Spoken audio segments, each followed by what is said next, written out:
Welcome to the ISO on the Gonzaga Nation Media Network. I'm your host, Dan Dickau. This is Mailbag Wednesday, where you send us questions through multiple platforms, whether it's email, through comments on our YouTube, or messaging on Instagram or Twitter or Facebook. I will answer the question. Jack from Pullman asks, what do you think Washington State's outlook is with all of the transfer portal news in recent weeks? Well, Jack, thanks for the question. Obviously, yes, I'm focused a lot on Gonzaga basketball with this network.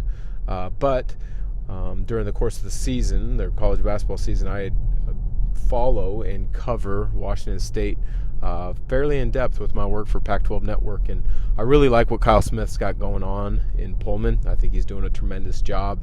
The third year, they made it to not just the postseason with the NIT, but deep into the postseason. So it was an impressive job by that group. He did a really nice job of blending the right transfers to the nucleus that came back from the year before. I thought Michael Flowers was tremendous. I thought Tyrell Roberts, even though he was a little inconsistent at times, he was a great addition. Mohamed Gay was a really nice freshman who has decided to come back. Inconsistent, but he was really good at times for Kyle Smith. But again, I think the future is extremely bright. They're going to have to navigate the transfer portal just as so many other programs are this offseason, with the two most notable players in that transfer portal right now being Noah Williams, who showed tremendous steps forward in his game as a sophomore before this past season, taking some steps back.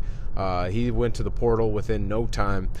He was a Washington Husky, so that's going to be interesting to keep in mind and really watch how that plays out over the course of the season, with a player going from rival to rival, Cougars to Huskies. That's really going to bring about a lot of, I'm sure, fire and kind of interest when those two teams play this upcoming season. But probably the more notable player in the transfer portal to keep an eye on is also in the NBA early entry pool, and that would be F.A. Abogidi. Showed some tremendous stretches again as a sophomore. I think he had some really great breakout games as a freshman and sophomore. A little bit inconsistent, still battling some injuries and some figuring out of his game in regards to what he truly is, a back-to-the-basket big or a pick-and-pop big.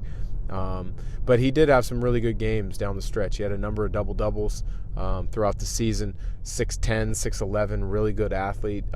He's got length. He's got athleticism. He's also got the touch that is going to be very interesting for NBA front office to take a closer look at. I don't think he's going to stay in the draft. Matter of fact, I would imagine he's just going to get a true evaluation. But he's also in the portal at the same time. He put out a list of schools that have contacted him, schools that he is interested in, and it was one of the more comical things I've seen in the transfer portal news. He listed about 20 teams that he was interested in, and vice versa. So that's something to keep an eye on. So appreciate the question there, Jack. Next question comes from Thomas in Chicago. He asks, has the NIL rules affected how agents recruit possible clients? That is a tremendous question, and I think it has big time affected it. I think it's affected it in a number of ways. I mean, I think if you look in the past, one of the ways agents would kind of skirt the rules and possibly get college players in trouble would be to give them money under the table. Give them $15,000, $20,000, $8,000, maybe more for living expenses, whether it was to the player or whether it was to the parents, to get them by at certain times and kind of get them in the good graces of the agent. So when it's time to sign with an agent, they sign with that agent. But when you look at it, I think the bigger reason why it's kind of having an effect is there are certain agents that are NBA certified and NCAA certified, and to have the opportunity to go back to school, you have to have an agent that is certified by both the NBA and the NCAA. So if you're a student athlete testing the waters, you need to do it in the right way to retain your eligibility, and that's by having an agent with dual certification. But I think you're going to see a lot of players make the right choice in coming back because of NIL. And the reason being is agents are very smart. They know the landscape extremely well.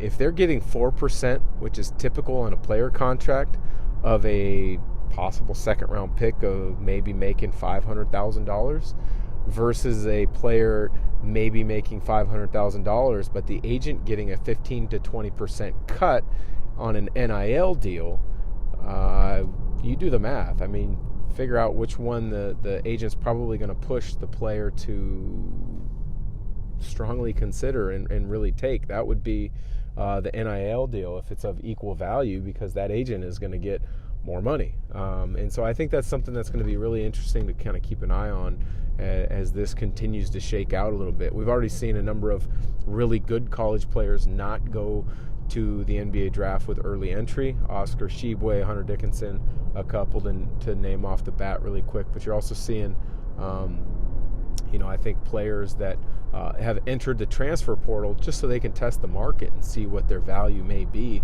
in different places. There's been a number of players that have went to the portal, agreed to a deal, and gone right back to the same school just because they had the ability to strongly test the market and what the market could bear they liked, and so they went back to the same school. So great question there from Thomas in Chicago. Next question, Harry from Portland. He asks, what's your thoughts on Joe Cronin as the general manager in Portland? I've always been a Blazer fan, grew up a Blazer fan, had the chance to play for him twice, coach for them once, got my start with some broadcasting stuff with pre and post game shows. So I've always been really partial to the Blazers. I've loved the Blazers.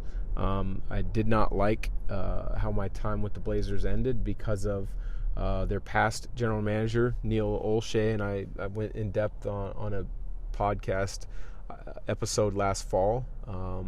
But Joe Cronin was there when I was a player development assistant coach and kind of learned a few things in the front office. We met a number of times when he was the salary cap expert, and he was kind of showing me the early ins and out of the collective bargaining agreement, and started to learn it under his guidance.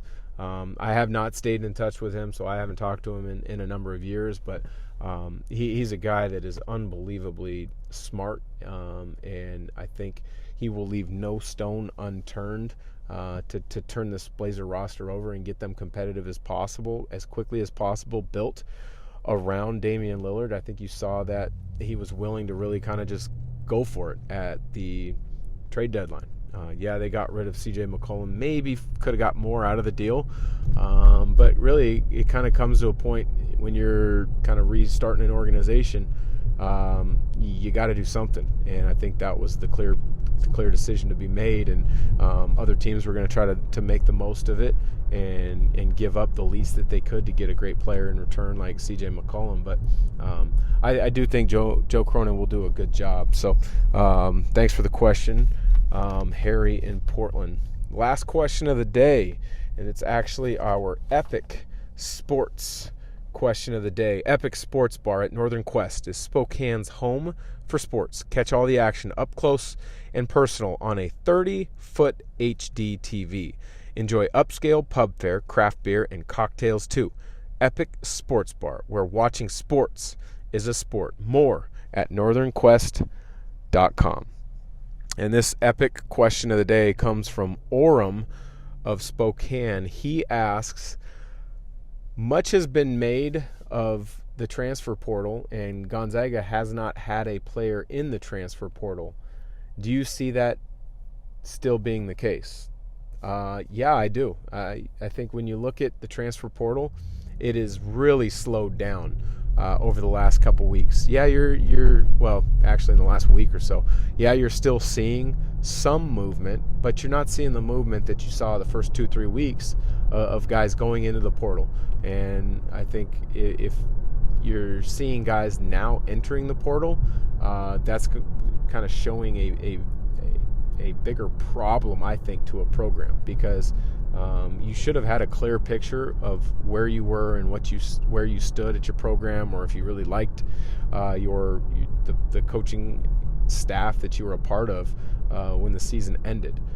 When you look at Gonzaga, I think if a guy were to leave to go to the portal now, it doesn't make a whole lot of sense, because just take a couple examples right now. The three guys in the backcourt being Dom Harris, who was hurt most of last year, but I think's got a tremendously bright future. And you look at Hunter Salas and Nolan Hickman, with Rajir Bolton having declared for the draft, with Nemhart declaring for the draft, Strother testing the waters, all the minutes and opportunities are right in front of those guys. So it wouldn't make a lot of sense for any of those guys to leave unless they were truly unhappy. And if they were truly unhappy with the situation they were in, I would have imagined that they would have already put their name in the transfer portal. So I don't see much movement anticipated to happen with Gonzaga's players in the portal. I really do like the returning pieces. The three guards in the backcourt I really like. As I mentioned, Caden Perry has undergone back surgery this spring. Hopefully he has a quick recovery, because he's got a bright future in my eyes. And then you look at Ben Gregg, he hasn't had a chance to get extended minutes, but I think he's got an opportunity to be a really good player at Gonzaga as well. So, Orem, appreciate the question. If you've got a question, we may select it as the Epic Sports Question of the Day. Send it on to Gonzaga Nation Media Network, Gonzaga Nation SI, through our YouTube channel, our Instagram, our Twitter, our Facebook, or email it to Dickau@scorebooklive.com.